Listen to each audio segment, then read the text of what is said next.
Okay, and following up on the recent discussion about George Orwell and Aldous Huxley, 1984 versus Brave New World, and their respective connections to Fabian socialism and generally the direction that society is moving towards, I came across the letter that Aldous Huxley sent to George Orwell after he was sent a copy of 1984.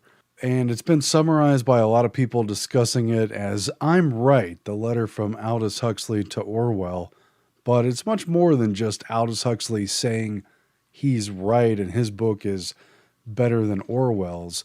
It's really an acknowledgement about who is on the inside track and an acknowledgement about what actual system is taking power. And I think the reason that Aldous Huxley, of all people, was in a position to call the shots is because his brother Julian Huxley and his pedigree with his grandfather T.H. Huxley really put him on the inside track of the elite scientific development of society. It's no exaggeration whatsoever that Julian Huxley really coined and developed and lobbied for the idea of a scientific elite being in charge, planning society, pooling studies together, and basically shaping the population, manipulating them in subtle ways, hurting them, if you will, and driving them through the larger dominant social organism. And this was all an evolutionary process that was very eugenical to him. You know, he wanted a eugenical religion based around science to basically take over in society. How close that mirrors the world that's actually happening, I mean, just look at it for yourself. But the point is, you know, George Orwell, aka Eric Blair, he was inside a lot of intellectual think tank circles. He knew a lot of writers. He was aware of the general politics of the day, but he didn't have the kind of inside track that Aldous Huxley had. And so basically, Huxley did respond to Orwell and tell him, "Good job, my former pupil. Your book's excellent, but it's also wrong and mine's coming true, and here's why." But let's look at what he actually said. And this has been thoroughly published. It's in the archive of the letters between them. And it was a letter that Huxley sent to Orwell dated October 21st, 1949, while he was living in California, which he did for many, many years, Wrightwood, California. "Dear Mr. Orwell, it was very kind of you to tell your publishers to send me a copy of your book. It arrived as I was in the midst of a piece of work that required much reading and consulting of references, and since poor eyesight makes it necessary for me to ration my reading, I had to wait a long time before being able to embark on 1984. Now, Huxley was nearly blind. He had terrible eyesight, but he's also clearly putting Orwell off here. At any rate, he goes on. Agreeing with all that the critics have written of it, I need not tell you yet once more how fine and how profoundly important the book is. Good job, Orwell.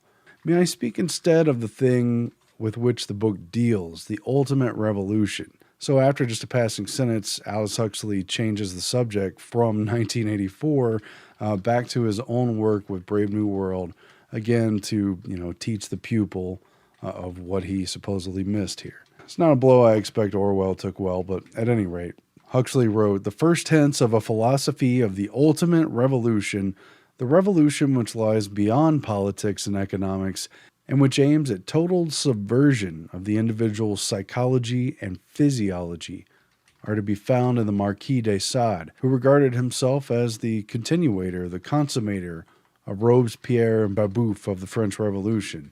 The philosophy of the ruling minority in 1984 is a sadism which has been carried to its logical conclusion by going beyond sex and denying it. Whether in actual fact the policy of the boot on the face can go on indefinitely seems doubtful." I mean, clearly Huxley is saying he thinks Orwell is wrong here. "My own belief is that the ruling oligarchy will find less arduous and wasteful ways of governing and of satisfying its lust for power. And these ways will resemble those which I described in Brave New World." Again, saying he's right. But here's where I think it gets interesting. I've had occasion recently to look into the history of animal magnetism and hypnotism, and have been greatly struck by the way in which, for 150 years, the world has refused to take serious cognizance of the discoveries of Mesmer, Braid, Esdell, and the rest. Partly because of the prevailing materialism and partly because of the prevailing respectability, 19th century philosophers and men of science were not willing to investigate the odder facts of psychology for practical men, such as politicians, soldiers, and policemen, to apply in the fields of government.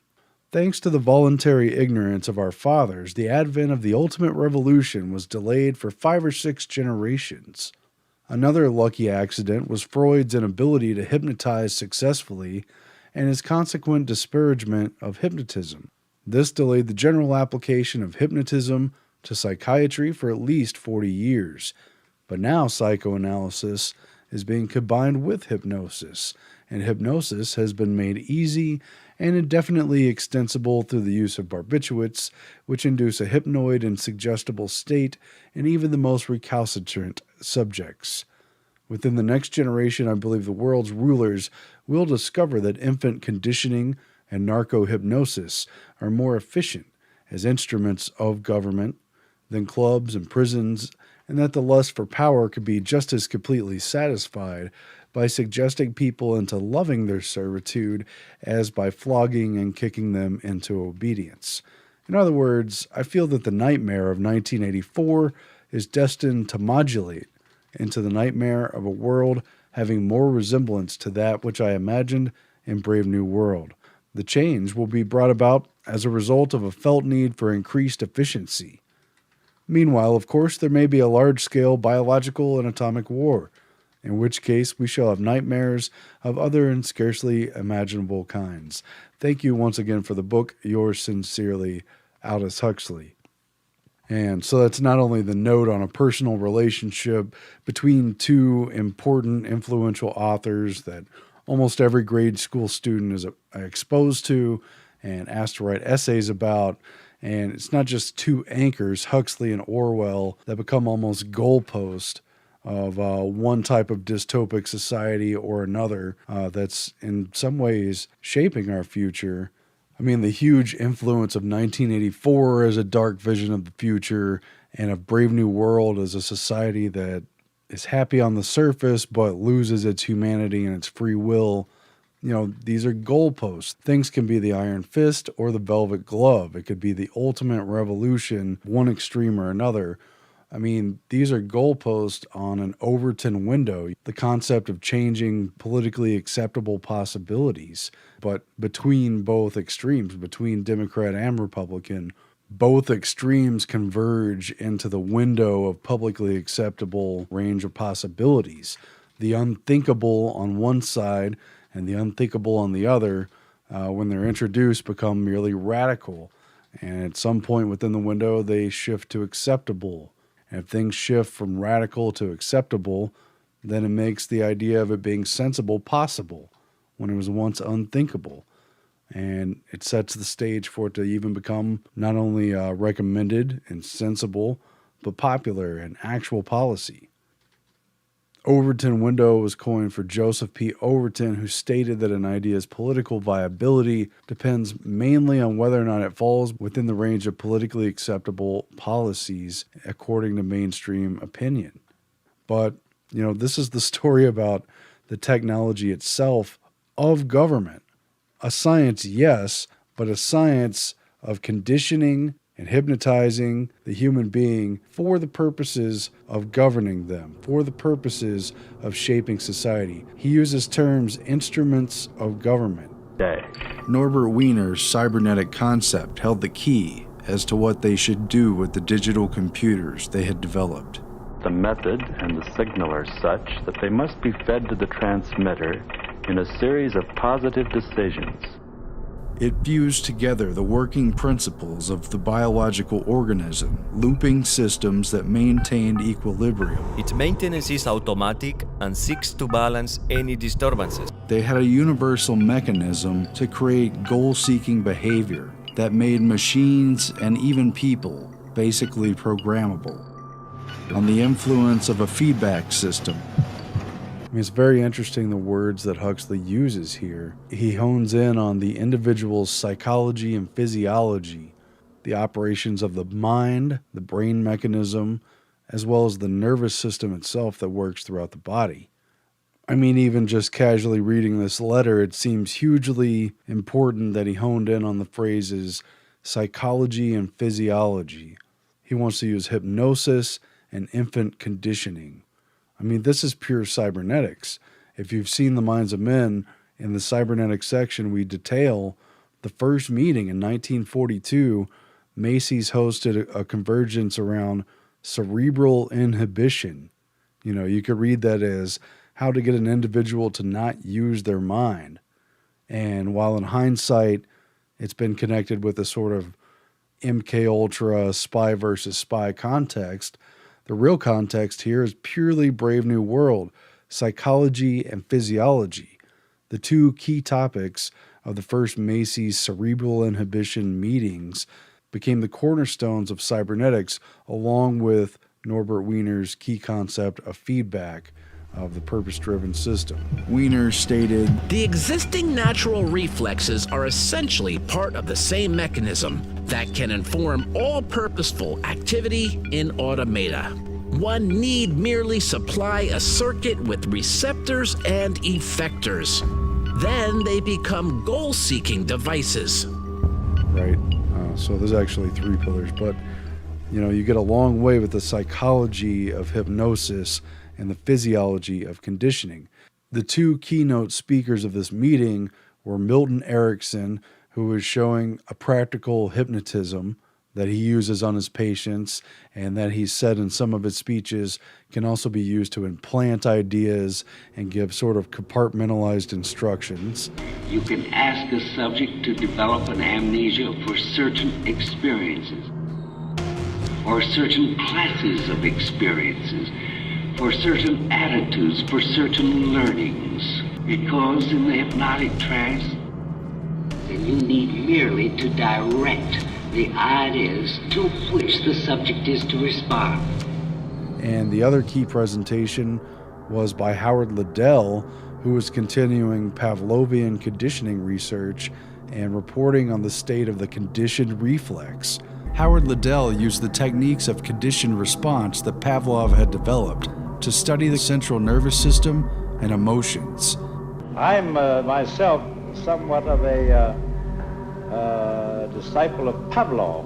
Okay, that's the physiology of the nervous system and the psychology of hypnosis. When those two are combined, it becomes very important to cybernetic control. In other words, control within a scientific society. How do you keep people at bay? How do you keep them placated? Well, you appeal to their psychology and their physiology. You keep those two above board and you have control. You don't have to have the boot in the face. That's the argument that Huxley's making. And again, I don't think it's any coincidence that Aldous Huxley was so, quote, prescient in his 1931 Brave New World book. It bears upon his relationship to his evolutionary biologist / social planner, Julian Huxley, who was way on the inside track, as was their grandfather who promoted Darwinism. I mean, there was a lot of things Julian Huxley wrote, but one of them was published in 1946 in his treatise on UNESCO, and he basically writes about cybernetics as well without calling it cybernetics. He says, quote, "A more restricted problem in which biological analogy is important is that of social organization in general and the machinery of government in particular." The machinery of government, the instrument of government. As I have already pointed out, social organization is the mechanism on which man must rely to effect evolutionary progress, and government is the central part of this mechanism, because the government steers. As the problems of government grow more complex, so must the machinery for dealing with them.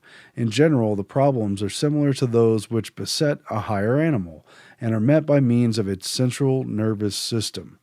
A higher vertebrate must coordinate the activities of its various different organs and adjust the claims of its different innate impulses. It needs mechanisms for providing information about its environment, especially changes in it, and correlating different kinds of information, for storing experiences and profiting by it, and for appropriate action. These are the problems of the modern society as the superorganism, the government-steered social organism that includes man as a component of it. This is based around cybernetic physiology and psychology, the shaping of the mental conditions and the environment perceived by the people in this system. It's all about it's all about corralling perceptions and the actual conditions. The true servitude of one's state of being is not really what's in question. What's in question is the relative happiness of the perception of those individuals in the system. That's the major difference that Huxley hints at in Brave New World when he talks about loving one's servitude, loving conditions that one shouldn't. But basically, it's all played upon the nervous system. It's all a central nervous system, of the individual, of the biological organism, and of the information society, the internet-based network of people, okay? At any rate, and the corollaries between Julian Huxley's writing as a UNESCO figure, as a scientific organization figure, as a eugenicist, directly parallel the things that Aldous Huxley talked about, especially in his 1958 Brave New World Revisited, where he took all the themes of Brave New World and basically explained how they're all nonfiction and they're all part of this basic system that's unfolding. And, just a look at the contents is pretty revealing. This is Brave New World Revisited. Chapter 1, Overpopulation. 2, Quantity, Quality, Morality. 3, Over-organization. 4, Propaganda in a Democratic Society. 5, Propaganda under a Dictatorship. Hint, they operate pretty similarly. 6, The Arts of Selling. 7, Brainwashing. 8, Chemical Persuasion. 9, Subconscious Persuasion. 10, Hypnopadia. 11, Education for Freedom.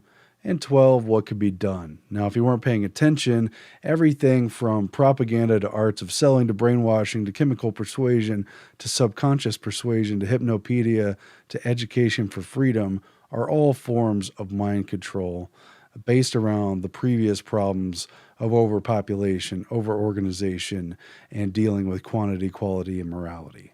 Okay, this is all about steering and shaping society. And so it's not even that surprising when Huxley lays it out in Chapter 11, so-called Education for Freedom. A little taste of what's going on here. And this is on page 108, at least in my edition. In the brave new world of my fable, socially desirable behavior was ensured by a doable process of genetic manipulation and postnatal conditioning. Babies were cultivated in bottles, and a high degree of uniformity in the human product was assured by using ova from a limited number of mothers and by treating each ovum in such a way that it would be split and split again, producing identical twins in batches of 100 or more. In this way, it was possible to produce standardized machine minders for standardized machines. The standardization of the machine minders was perfected after birth by infant conditioning, hypnopadia, which is sleep learning, like tapes playing while you sleep or whatever, and chemically induced euphoria as a substitute for the satisfaction of feeling oneself free and creative. Vast impersonal forces are making for the centralization of power and a regimented society. They are doing it. The genetic standardization of individuals is still impossible, but big government and big business already possess, or will very soon possess, all the techniques for mind manipulation described in Brave New World. They already possess mind manipulating techniques, along with others of which I was too unimaginative to dream. I'm sure Huxley just couldn't think of it. Lacking the ability to impose genetic uniformity upon embryos, the rulers of tomorrow's overpopulated and overorganized world will try to impose social and cultural uniformity upon adults and their children. To achieve this end, they will, unless prevented, make use of all the mind-manipulating techniques at their disposal and will not hesitate to reinforce these methods of non-rational persuasion by economic coercion and threats of physical violence.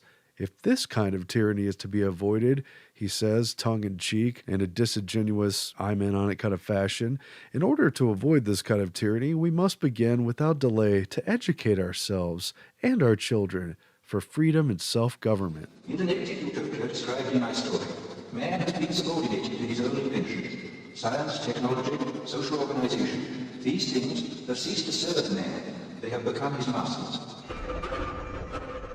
So, I mean, this is not some crank or theorist. This is Aldous Huxley saying they do have and will use mind manipulation techniques.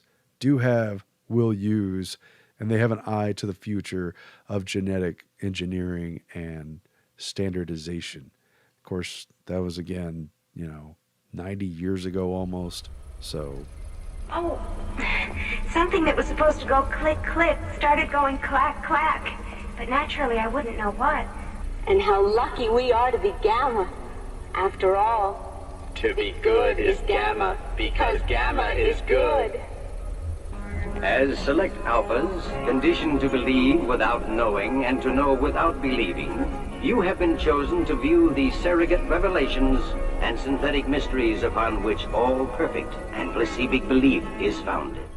This is about the basic power drive, and they know that in this system you have no real power, so the power has to be sublimated with idle pleasures, hobbies, sports, and basically false talents and false achievements and little rabbit holes for people to get themselves stuck in. But the whole concept itself, using this feedback mechanism of self-indulgence, this larger concept is purely cybernetic. They want to produce, ideally anyway, human beings who are socially conditioned to become standardized machine minders for standardized machines. Of course, we know by today's standards that the standardized machines are doing most of the minding, not so much the other way around. But everyone is adjusted. Everyone has been conditioned to want to do the work he has to do. We're not too stupid and we're not too bright. To be a Gamma is to be just right. And thus everyone is perfectly happy, perfectly content. Deltas all have lots of fun. Deltas get to play and run. The point is, the shaping of human beings for the society of the future, for the scientifically managed society, is rather pronounced. And Huxley has such a sly way of acknowledging that this science has actually been around a lot longer than people are aware of. It's basically been suppressed because these sciences have been ridiculed in past centuries. And that actually is a really interesting subpart of this whole ordeal, where he acknowledges that, about 150 years passed by where nobody would take seriously the idea of hypnotism because of the smear basically against mesmerism and the resistance to any of these other scientists and doctors who were trying to relieve pain during surgery, that kind of thing. That's especially true of James Braid and James Esdale that he names, that they refuse to take a serious look at it. I'm a doctor of the Viennese Faculty of Medicine. My name is Franz Anton Mesmer. Doctor, you flatter us. Joseph Balsamo had captured the interest of Dr. Mesmer, who was striving in vain for the scientific recognition of his great discovery, the curative powers of hypnotism. And without really taking a deep dive into it, it's really interesting how sort of disingenuous that was. The discrediting of Mesmer's animal magnetism in the late 18th century. He had a very big following. It's even been said in some of these newspaper accounts that, quote, 1 out of 4 doctors were mesmerists. There were crowds being attracted to basically see Mesmer treat, or if you look at it the other way around, perform, his sort of act, and let people who are basically highly suggestible to begin with feel like they have these effects. That was kind of the public perception put on mesmerism. As Huxley points out, there is and always was something to it. To what degree was Mesmer charlatan and showman? I'm not going to get into that level of it, but the underlying basis for his animal magnetism was at least sound to some degree.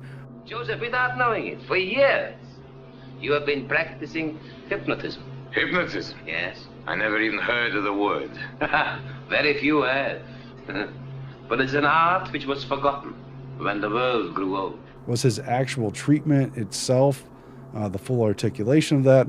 I don't know the full story, but it is interesting because Mesmer was actually an associate of Adam Weishaupt of the very real group Bavarian Illuminati. He was in France in the pre-revolutionary days, and a lot of sources have gone a long way to establish the connection between the Bavaria, Germany-based Illuminati and the events leading up to the French Revolution. There's definitely a connection there. And Mesmer was often said to be sort of a screen for attracting elite and talented men and women. By putting on public talks, they were widely attended, and then basically recommendations could be made behind the scenes for people who might be of use further within the organization. That said, it's very interesting that Mesmer did a lot of his work with the glass harmonica because it was invented by Benjamin Franklin. What we've got here is a scaled down version. It is original, although that, for example, is 37 balls. This is 25. So I'm just going to give you a little sound of it.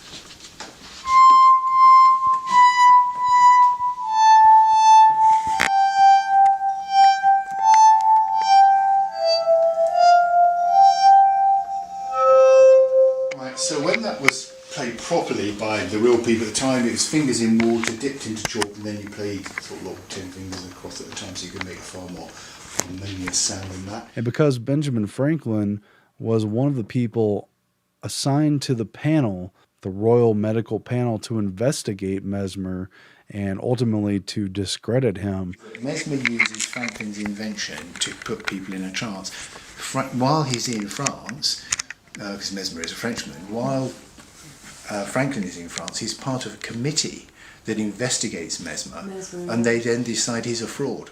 It was an appointed body of King Louis XVI, and ironically or not, it also included Dr. Guillotine, whose name was later applied to the guillotine.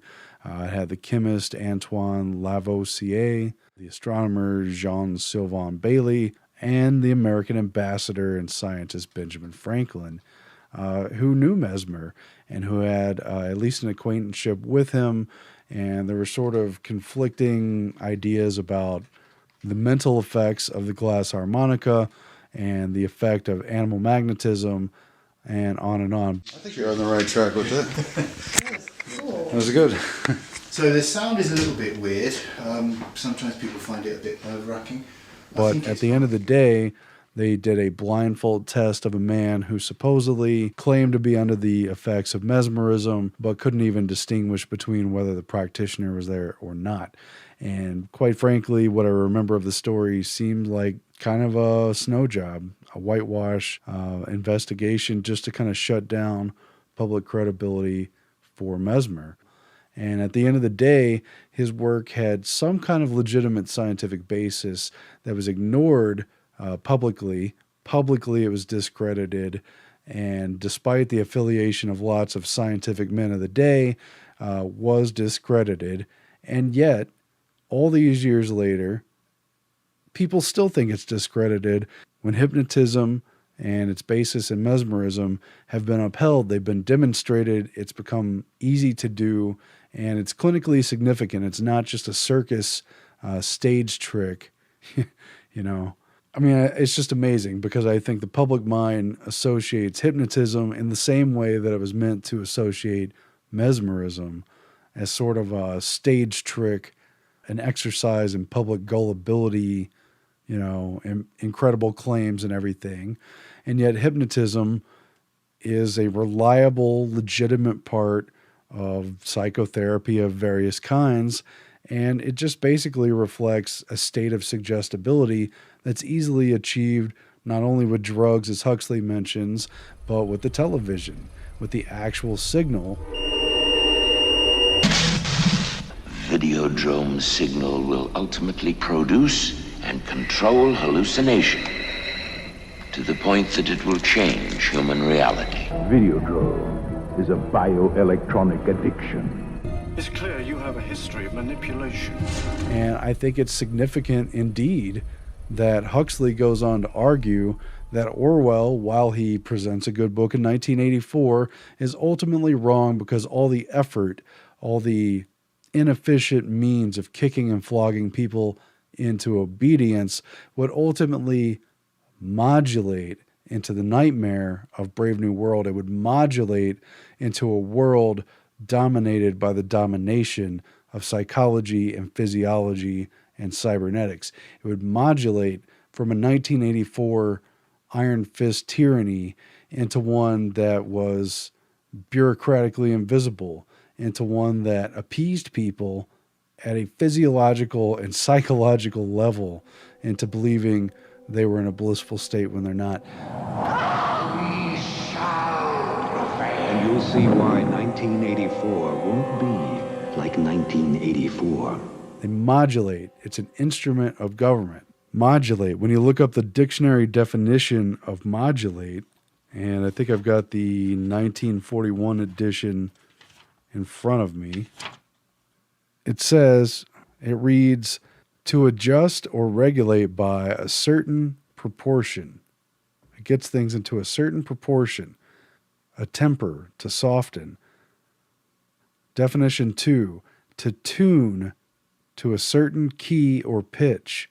Vary or change the frequency as of an electrical wave by imposing upon them others or another, usually of a lower frequency. As a verb, to modulate the tones as in singing. In music, to pass by regular chord or melodic progression as from one key to another. In radio, to produce modulation. The modulation of the 1984 tyranny system into the Brave New World system is literally shifting the instrument of government, the tuning of the mechanism that governs society. It's a shift of key. It's a shift of musical frequencies, very much in a Pythagorean sense that the universe is made up in chords and specific frequencies. You know, Huxley is talking about such a shift psychologically and physiologically that it's a modulation into the other world. It's a shifting of keys. You know, it's not just that Orwell missed a few notes, if you will, because of things he didn't know. It's that he didn't understand the way in which the instrument of the system could change its key altogether to be more harmonious, to be more resonant with the larger social organism that they wanted to build, and to put people in harmony with that. I think that's very interesting. I think it's very interesting indeed. Kitchen. E flat. Why do people act the way they do? There's a reason. This is you. You resonate on an ultra-low frequency. She resonates on an ultra-high frequency. I don't want her to be an experiment. Sound influences the way that people connect with each other. He is literally out of sync with the natural world. There's something deeper at work. You are a slave born into a prison for your mind. I mean, they're not conscious of it, but it's there. This was all about conditioning and hypnotizing people. It's about getting people used to a state in a nervous, physiological sense, and about making them suggestible to accept that state and combining those many times over. Within the next generation, I believe the world's rulers will discover that infant conditioning and narco-hypnosis are more efficient as instruments of government than clubs and prisons, and that the lust for power can be just as completely satisfied by suggesting people into loving their servitude as by flogging and kicking them into obedience. In other words, George Orwell, I'm right, you're wrong. That's Aldous Huxley in 1949. And as it happens, George Orwell did not live very much longer. He died the next year in 1950, only 2 or 3 months after receiving this letter in October 1949 from Huxley, who had once been his tutor in French at the Eton boarding school and who was very much his sort of mentor and supposed superior in the intellectual circles of Britain. And for all the merits of Orwell's book, this letter was a very in-your-face admission that no, Huxley's on the inside track and they have something else planned for us. This is very much about an elite, secretive scientific body calling the shots. And Julian Huxley himself talked about this This paper, Julian Huxley and the Continuity of Eugenics in the 20th Century Britain, besides being really interesting anyway, from 2015, makes the point several times over that, quote, Julian Huxley was interested in establishing an international network of elite intellectuals. Huxley organized a study group to, quote, study the problem of a possible new ideology appropriate to the present situation of society at large. Huxley wanted this to be an interdisciplinary and yet also a secret and anonymous group, linking high-powered thinkers with practical activities. These are the advisory boards that make minute decisions about policy topics ranging from A to Z, that are too dull for the public to even know about, and which the public doesn't have the purview or the jurisdiction to even influence. This is about an elite body here. And it says this was Huxley in elitist mode. In my opinion, just about the only mode he knows. That's Julian Huxley, and I just don't think that Aldous Huxley fell all that far from the family tree there. The things they wrote about very much overlapped, and again, Julian Huxley's agenda lines up pretty directly with Brave New World Revisited and with the original Brave New World. So, anyway, pretty interesting, I think. Very good. But do you wish you had been incubated as alphas? No. Excellent. That's all.